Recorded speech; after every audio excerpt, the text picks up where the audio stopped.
Audiolivros Poderosos apresenta de Albert Camus, O Mito de Sísifo.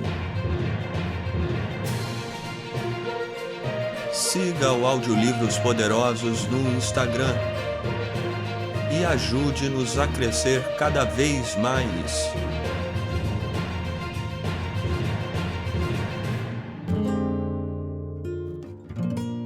Narração especial Bruno Procópio. Siga Bruno no Instagram através do link na descrição. A leitura já vai começar.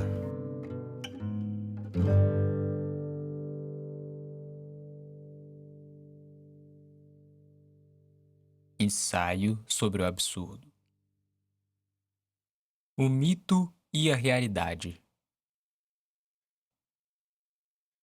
Entre as maiores manifestações da consciência crítica deste século XX, a presença de Camus é certamente uma das mais generosas. Sobretudo agora, no final do milênio, quando tantas de suas reflexões podem ser redescobertas como advertências ou diagnósticos de espantosa acuidade e rigor intelectual.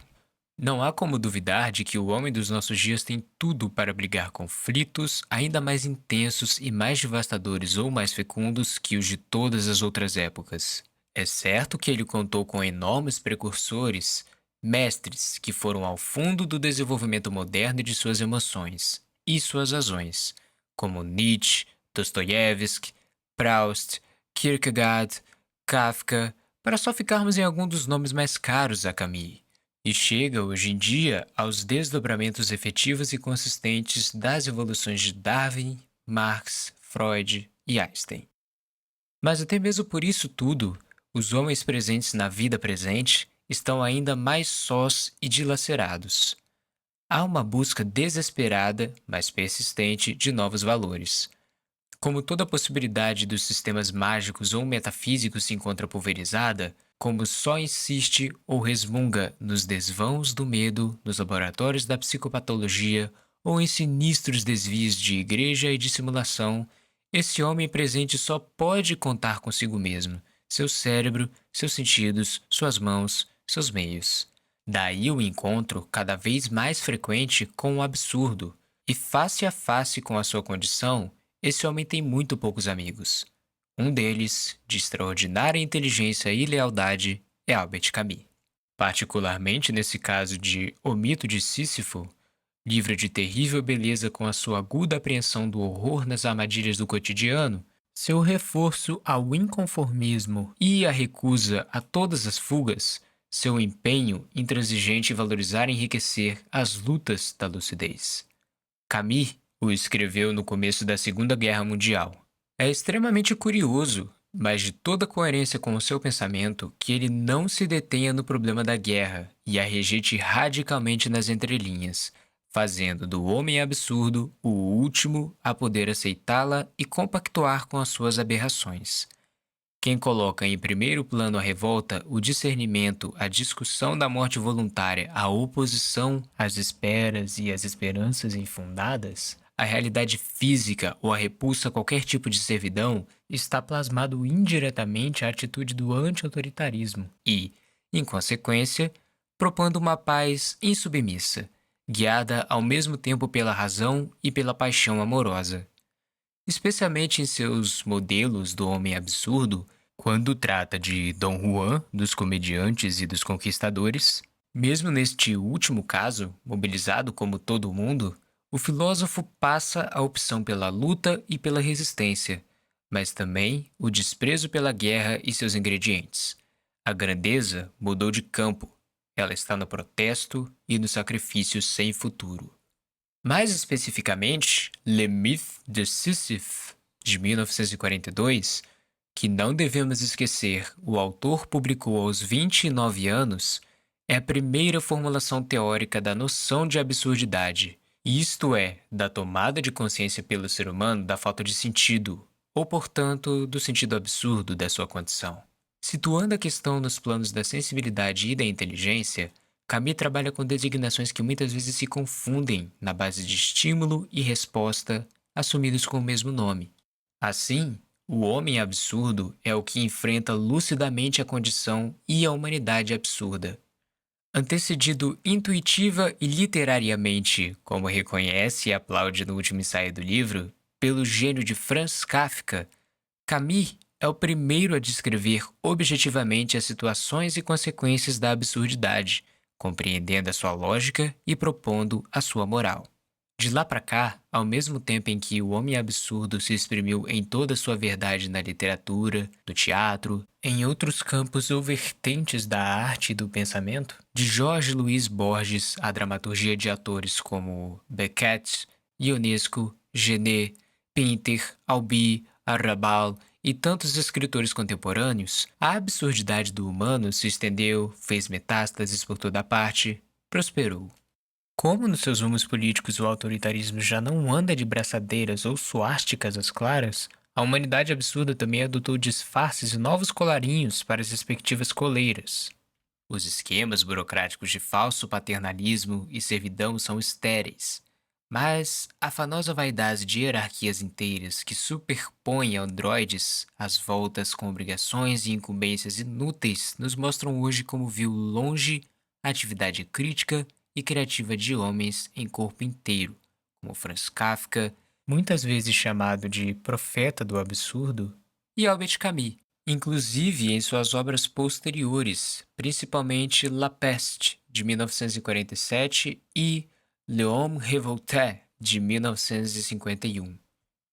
Por todos esses motivos, a atualidade e oportunidade de O Mito de Sísifo são absolutamente exemplares. Estão aqui os antídotos certos, a palavra certa para uma rara humanidade que ainda merece continuar a se distinguir dos insetos e dos ratos. Como se depreende do ensaio título deste livro, pode até rolar a pedra até o alto da montanha, de onde ela desce de novo, desde que nos intervalos se mantenha e se renove a consciência do processo. A grande maioria, no entanto, já prefere, naqueles momentos, tão somente rolar também de volta a ladeira abaixo, e já consegue chegar um pouco antes da pedra. Texto de Mauro Gama. Introdução à edição original. Fui posto a meio caminho entre a miséria e o sol, escreve Albert Camus em O Avesso e o Direito. Ele nasceu numa propriedade de vinicultura, perto de Mondovì, no departamento de Constantina, na Argélia. Seu pai foi mortalmente ferido na Batalha do Marne, em 1914. Uma infância miserável em Argel, um preceptor, o Sr. Germain, depois um professor, Jean Grenier, que sabem reconhecer-lhe os dons, a tuberculose, que se manifesta precocemente e que, com o sentimento trágico que ele denomina um absurdo, lhe dá um desesperado desejo de viver. Eis os dados que irão forjar sua personalidade. Escreve, torna-se jornalista, anima grupos teatrais de uma casa de cultura, faz política. Suas campanhas no Audier Républicain para denunciar a miséria dos muçulmanos o levam a ser obrigado a deixar a Argélia, onde já não querem lhe arranjar trabalho. Na França, durante a guerra, se faz um dos sustentáculos do jornal clandestino Combat. Com a libertação, o Combat, de que ele é o redator-chefe, é um diário que, pelo que reclama e por seu tom, faz época na história da imprensa. Mas é o escritor que já se impõe como um dos cabeças da sua geração. Em Argel, tinha publicado Núpcias e O Avesso e o Direito. Erroneamente vinculado ao movimento existencialista, que atinge o apogeu no pós-guerra, Albert Camus escreve, na verdade, uma obra articulada em torno do absurdo e da revolta. Talvez tenha sido Faulkner quem melhor resumiu o seu sentido geral. Camus dizia que o único verdadeiro papel do homem nascido em um mundo absurdo era viver, ter consciência de sua vida, de sua revolta, de sua liberdade. E o próprio Camus explicou como havia concebido o conjunto de sua obra. No início, eu queria exprimir a negação em três formas: romanesca, foi o estrangeiro; dramática, com Calígula, o equívoco; e ideológica, com o mito de Sísifo. E previa o positivo em três formas também: romanesca, com a peste, dramática, com o estado de sítio e os justos, ideológica, o homem revoltado. Já entrevia uma terceira categoria em torno do tema do amor. A peste, assim, iniciado em 1941 em Wuhan, cidade que servirá para o cenário para o romance, simboliza o mal, um tanto como Moby Dick, cujo mito impressiona Camus. Contra a peste, os homens adotarão diversas atitudes e mostrarão que o homem não fica numa completa impotência diante da sorte que lhe cabe. Esse romance da separação, da infelicidade e da esperança, lembrando da maneira simbólica aos homens de seu tempo o que acabaram de viver, desfrutou de um enorme sucesso. O Homem Revoltado, em 1951, não afirma outra coisa. Quis dizer a verdade sem deixar de ser generoso, escreve Camus, que diz também deste ensaio que lhe trouxe muitas inimizades e o indispôs principalmente com os surrealistas e com Sartre, que diz: no dia em que o crime se ornamenta com os despojos da inocência, por uma curiosa deformação que é própria do nosso tempo, é a inocência que se vê intimidada a apresentar suas justificativas. A ambição deste ensaio seria a de aceitar e examinar esse estranho desafio. 5 anos mais tarde, a queda parece fruto amargo do tempo das desilusões, do retiro, da solidão. A queda já não desenvolve o processo do mundo absurdo em que os homens morrem e não são felizes. Desta vez, é a natureza humana que é a culpada. Onde começa a confissão? Onde é a acusação? Escreve o próprio Camus a propósito dessa narrativa única em sua obra. Em todo o caso, uma única verdade nesse jogo de espelhos calculado: a dor e o que ela promete. Fecha Camus. 1 ano depois, em 1957, o Prêmio Nobel é concedido a Camus pelos seus livros e também, sem dúvida, por esse combate que ele nunca parou de travar contra tudo o que pretende esmagar o homem. Esperava-se um novo desenvolvimento de sua obra quando, a 4 de janeiro de 1960, ele morreu no acidente de carro. Texto de A Pascal Pia.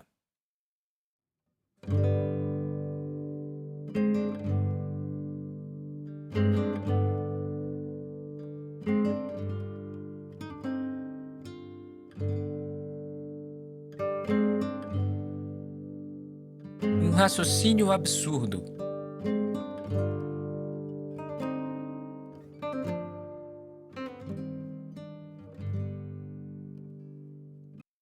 Ó minha alma, não aspira à imortalidade, esgota o campo do possível. Píndaro, terceira pítica. As páginas que se seguem tratam de uma sensibilidade absurda que se pode encontrar esparsa em nosso século, e não de uma filosofia absurda que o nosso tempo, para que sermos claros, não conheceu. É, portanto, de uma honestidade primordial assinalar, logo de início, o que elas devem a certos espíritos contemporâneos. Minha intenção de ocultá-los é tão pequena que eles se verão todos citados e comentados ao longo da obra. Mas é proveitoso observar, ao mesmo tempo, que o absurdo, tomado aqui como conclusão, é considerado nesse ensaio como um ponto de partida. Nesse sentido, pode-se dizer o quanto há de provisório na minha ponderação. Nada se saberia conjecturar na posição a que ela obriga. Aqui, somente se encontrará a descrição em estado puro de uma doença do espírito. Asterisco. Com o desenvolvimento da psicanálise, a expressão mal d'esprit poderia equivaler em português dos nossos dias a doença ou problema emocional. Optamos por doença do espírito pela amplitude que lhe confere o autor e por adequação ao contexto histórico e cultural da obra. Traduzir, a nosso ver, não deve autorizar a atualização de conceitos. Nota do tradutor, fim da leitura de asterisco. Nenhuma metafísica, nenhuma crença estão misturadas com isso no momento. São os limites e o compromisso único desse livro. O absurdo e o suicídio. Só existe um problema filosófico realmente sério: é o suicídio. Julgar se a vida vale ou não a pena ser vivida é responder à questão fundamental da filosofia. O resto, se o mundo tem 3 dimensões, se o espírito tem 9 ou 12 categorias, aparece em seguida. São jogos. É preciso, antes de tudo, responder. E se é verdade, como pretende Nietzsche, que um filósofo, para ser confiável, deve pregar com o exemplo, percebe-se a importância dessa resposta, já que ela vai preceder o gesto definitivo. Estão aí as evidências que são sensíveis para o coração, mas é preciso aprofundar para torná-las claras à inteligência. Se me pergunto em que julgar se uma questão é mais urgente do que outra, respondo que é com ações a que ela induz. Eu nunca vi ninguém morrer pelo argumento ontológico. Galileu, que detinha uma verdade científica importante, abjurou-a com a maior facilidade desse mundo quando ela lhe pôs a vida em perigo. Em certo sentido, ele fez bem. Essa verdade não valia fogueira. Se é a Terra ou o Sol que gira em torno um do outro, é algo profundamente irrelevante. Resumindo, as coisas é um problema fútil. Em compensação, vejo que muitas pessoas morrem por achar que a vida não vale a pena ser vivida. Vejo outras que, paradoxalmente, se fazem matar pelas ideias ou as ilusões que lhes proporcionam uma razão de viver. O que se chama uma razão de viver é, ao mesmo tempo, uma excelente razão para morrer. Julgo, portanto, que o sentido da vida é a questão mais decisiva de todas. E como responder a isso? A respeito de todos os problemas essenciais, o que entendo como sendo os que levam ao risco de fazer morrer, ou os que multiplicam por 10 toda a paixão de viver, provavelmente só há dois métodos para o pensamento: o de La Palisse e o de Dom Quixote. É o equilíbrio da evidência e do lirismo o único que pode nos permitir aquecer ao mesmo tempo a emoção e a clareza. Em um assunto simultaneamente tão modesto e tão carregado de patético, a dialética clássica e mais sábia deve, pois, dar lugar, convenhamos, a uma atitude intelectual mais humilde que opera tanto o bom senso como a simpatia. O suicídio sempre foi tratado somente como um fenômeno social. Ao invés disso, aqui se trata, para começar, da relação entre o pensamento individual e o suicídio. Um gesto como este se prepara no silêncio do coração da mesma forma que uma grande obra. O próprio homem o ignora. Uma tarde lhe dá um tiro ou um mergulho. De um administrador de imóveis que tinha se matado, me disseram um dia que ele perdera a filha há 5 anos, que ele mudara muito com isso e que essa história o havia minado. Não se pode desejar palavra mais exata. Começar a pensar é começar a ser minado. A sociedade não tem muito a ver com esses começos. O verme se acha no coração do homem. É ali que é preciso procurá-lo. É preciso seguir e compreender esse jogo mortal que arrasta a lucidez em face da existência, a evasão para fora da luz. Há muitas causas para o suicídio e, de modo geral, as mais aparentes não têm sido as mais eficazes. Raramente alguém se suicida por reflexão, embora a hipótese não se exclua. O que desencadeia a crise é quase sempre incontrolável. Os jornais falam frequentemente de profundos desgostos ou de doença incurável. Essas explicações são válidas, mas seria preciso saber se no mesmo dia um amigo do desesperado não lhe falou em tom indiferente: "Este é o culpado", pois isso pode ser o suficiente para precipitar todos os rancores e todos os aborrecimentos ainda em suspensão. Nota 2. Não deixemos passar a oportunidade de assinalar o caráter deste ensaio. O suicídio pode de fato estar ligado a considerações muito mais honrosas. Por exemplo, os suicídios políticos ditos de protesto na Revolução Chinesa. A edição original de O Mito de Sísifo é de 1942. O autor, portanto, certamente não tivera conhecimento do fenômeno kamikaze, que lhe despertaria a atenção para outros análogos na civilização japonesa. Sua nota, porém, antecipa a consideração do alto sacrifício dos bonzos na antiga Saigon, hoje Ho Chi Minh, durante a Guerra do Vietnã. Nota do tradutor, fim de nota. Mas, se é difícil fixar um instante preciso o procedimento sutil em que o espírito se decidiu pela morte, é mais fácil extrair do próprio gesto as consequências que pressupõe. Matar-se é, de certo modo, como no melodrama, confessar. Confessar que foi ultrapassado pela vida ou que não se tem como compreendê-la. Mas não nos deixemos levar tanto por essas analogias e voltemos à linguagem corrente. É somente confessar que isso não vale a pena. Naturalmente, nunca é fácil viver. Continua-se a fazer gestos que a existência determina por uma série de razões, entre as quais a primeira é o hábito. Morrer voluntariamente pressupõe que se reconheceu, ainda que instintivamente, o caráter irrisório deste hábito, a ausência de qualquer razão profunda de viver, o caráter insensato dessa agitação cotidiana e a inutilidade do sofrimento. Qual é, portanto, esse sentimento incalculável que priva o espírito do sono necessário à vida? Um mundo que se pode explicar, mesmo com parcas razões, é um mundo familiar. Ao contrário, porém, no universo subitamente privado de luzes ou ilusões, o homem se sente um estrangeiro. Esse exílio não tem saída, pois é destituído das lembranças de uma pátria distante ou da esperança de uma terra prometida. Esse divórcio entre o homem e sua vida, entre o ator e o seu cenário, é que é propriamente o sentimento da absurdidade. Como já passou pela cabeça de todos os homens sãos o seu próprio suicídio, se poderá reconhecer sem outras explicações que há uma ligação direta entre este sentimento e a atração pelo nada. O assunto deste ensaio é precisamente essa relação entre o absurdo e o suicídio, a medida exata em que o suicídio é uma solução para o absurdo. Pode-se tomar por princípio que, para um homem que não trapaceia, o que ele acredita verdadeiro deve lhe pautar a ação. A crença na absurdidade da existência deve, pois, lhe dirigir o comportamento.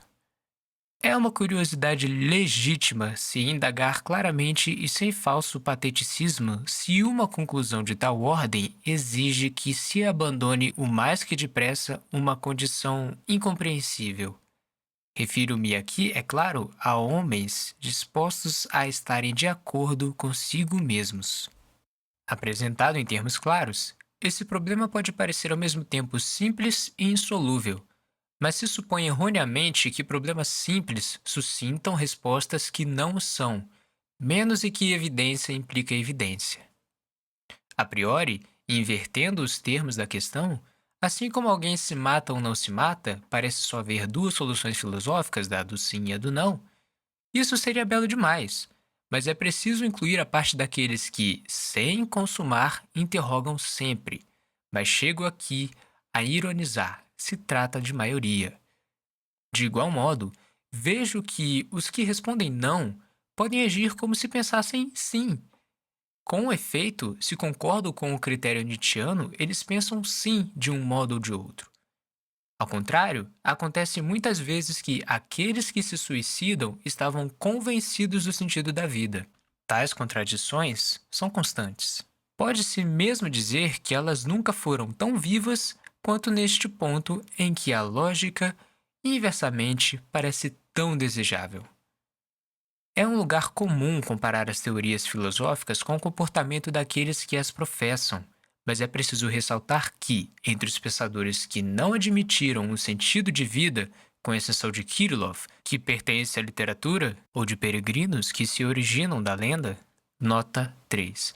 Ouvi falar de um rival de Peregrinos, escritor do pós-guerra que, depois de terminar o primeiro livro, suicidou-se com o intuito de atrair atenção para sua obra. A atenção realmente foi atraída, mas o livro foi considerado ruim. Fim de nota. E de Jules Lecker, que aventa a hipótese, nenhum conciliou sua lógica a ponto de recusar a sua vida. Por zombaria, menciona-se muito Schopenhauer ao fazer o elogio do suicídio ante uma mesa bem fornida. Aí não há nenhum motivo para a brincadeira. Esse modo de não levar a sério o trágico não é tão grave, mas acaba por julgar o homem. Diante de tais contradições e tais obscuridades, é preciso acreditar, consequentemente, que não há nenhuma relação entre a opinião que se pode ter sobre a vida e o gesto que se faz para deixá-la? Nada de exageros nesse sentido. No apego de um homem à vida, há alguma coisa de mais forte que todas as misérias do mundo. O julgamento do corpo vale tanto quanto o julgamento do espírito, e o corpo recua ante o aniquilamento. Adquirimos o hábito de viver antes de adquirir o de pensar. Nessa corrida que todos os dias nos precipita um pouco mais para a morte, o corpo mantém essa vantagem inalterável. Enfim, o essencial dessa contradição se acha no que denominarei de a escapada por ser, ao mesmo tempo, um tanto menos e mais que o entretenimento no sentido pascaliano. A escapada mortal, que constitui o terceiro tema deste ensaio, é a esperança. A esperança de uma outra vida que é preciso merecer ou a trapaça dos que vivem não para a própria vida, mas para alguma grande ideia que a ultrapassa ou a sublima, lhe dá um sentido e a atraiçoa. Assim, tudo contribui para embaralhar as cartas.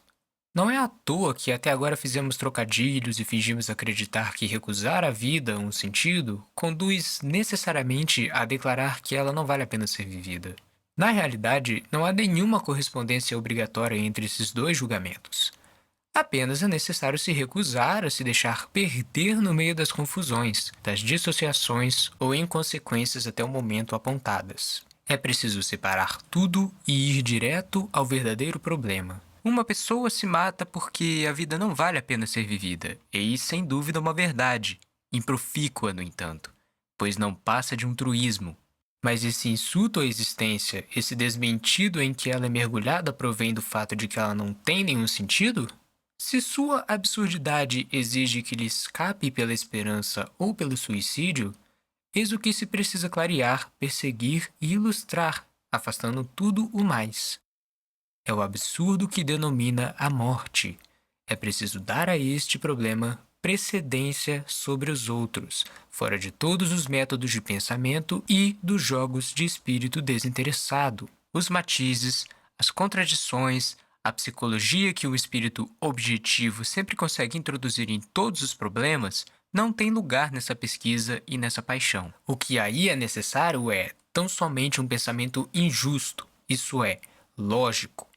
Isso não é fácil, é sempre cômodo ser lógico. É quase impossível ser lógico até o fim. Os homens que morrem por suas próprias mãos seguem assim até o fim a inclinação do seu sentimento. A reflexão sobre o suicídio me dá, então, a oportunidade de tratar do único problema que me interessa. Existe uma lógica até a morte? É algo que eu só posso ficar sabendo se perseguir, sem paixão desordenada e apenas sobre a luz da evidência, o raciocínio cuja origem assinalo aqui. É o que chamo um raciocínio absurdo. Muitos chegaram a começá-lo. Não sei se contentaram com isso. Quando Karl Jaspers, ao mostrar que era impossível fazer do mundo uma unidade, escreve que essa limitação me conduz a mim mesmo, aí onde não tenho como me livrar, um pouco antes de um ponto de vista objetivo, que só faço representar aí onde nem eu mesmo ou a existência de outrem já não pode se tornar objeto para mim, evoca, além de tantos outros, esses lugares desertos e sem água, onde o pensamento atinge os seus confins. Além de tantos outros, sim, não há dúvida, mas sob que pressões para se livrarem disso? A essa última volta em que o pensamento vacila, muitos homens chegaram, e entre os mais humildes. Esses, então, renunciavam ao que tinham de mais caro e que era a sua vida. Outros príncipes diante do espírito abdicaram também, mas foi no suicídio de seu pensamento, em sua mais pura revolta, que o fizeram. O verdadeiro esforço, ao contrário, é de não ceder o tanto quanto possível e examinar de perto a vegetação barroca desses lugares distantes. A perspicácia e a tenacidade são espectadores privilegiados para o jogo inumano em que o absurdo, a esperança e a morte se alternam nos seus lances. O espírito pode então analisar as imagens dessa dança ao mesmo tempo elementar e sutil, ilustrando-as e revivendo-as ele próprio antecipadamente.